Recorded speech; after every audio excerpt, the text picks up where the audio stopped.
We are 47 days away from the November election. The most recent Marquette Law School poll gives us a peek of where the races stand right now. And the director of the poll, Charles Franklin, is with us today. Hi, Charles. Good to see you. Good to see you. So the headline that came out of your latest poll involves the governor's race. What did you find? Well, the governor's race that was dead tied 46-46 a month ago is now a 5-point Tony Evers lead by 49-44. So that's a significant change in a month. Accompanying it is a downturn in the governor's approval and favorability ratings. And the most important thing, I think, on that is partisans of each party are voting 93% and 94% for their party's candidate. It's the independents who are providing all of the margin. And right now, independents are going by 20%, 52-32 for Tony Evers. Now, independents, because they are independent, they're not tied to a party, they're also the group that's most likely to move between now and Election Day. But which direction, how do they respond to the campaign? I think that's something that we really want to watch in the rest of the campaign. Was there something that happened, that occurred during this time that caused that shift that you think might happen? It's really hard to say what the cause of these changes are. The campaign started up. Our previous poll was done beginning the day after the primary in August. So it was a snapshot of where things stood as soon as the primary was over, but before any of the advertising or real campaigning could have much effect. So is it a function of what the campaigns are saying, the Walker campaign and the Evers campaign? Is it driven by other things?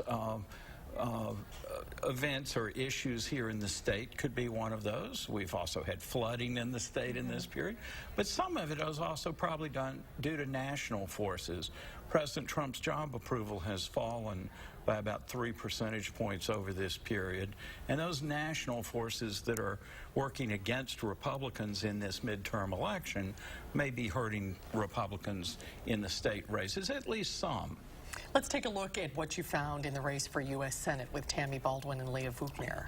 Here there was an even bigger move. Baldwin had been ahead by 2 in August, but she's ahead by 11, 53-42, wow, which is very big.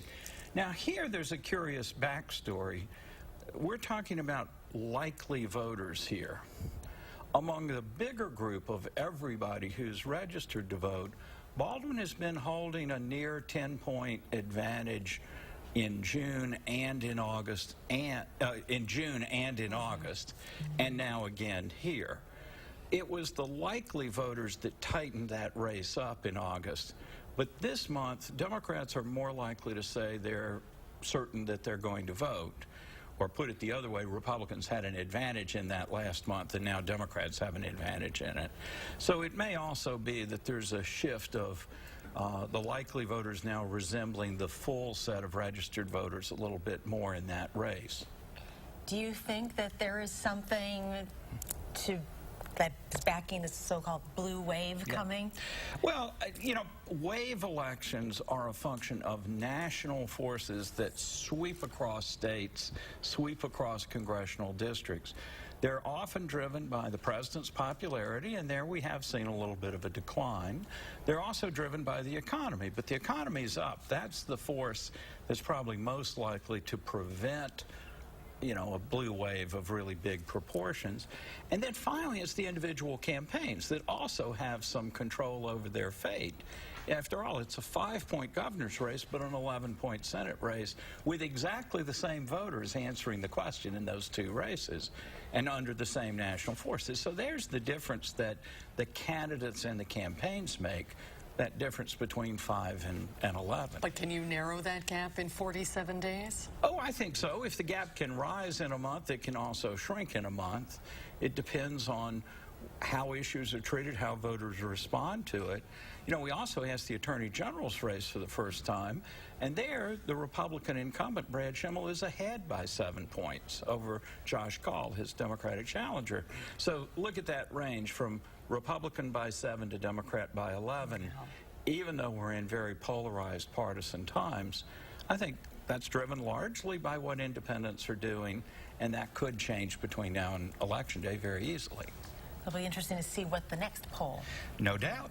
We will do that. We'll have 2 more before the election. 2 more before Election Day. Okay. Okay, Yeah. good. Thank you, Charles. We'll see you soon. Thank you. Thank you.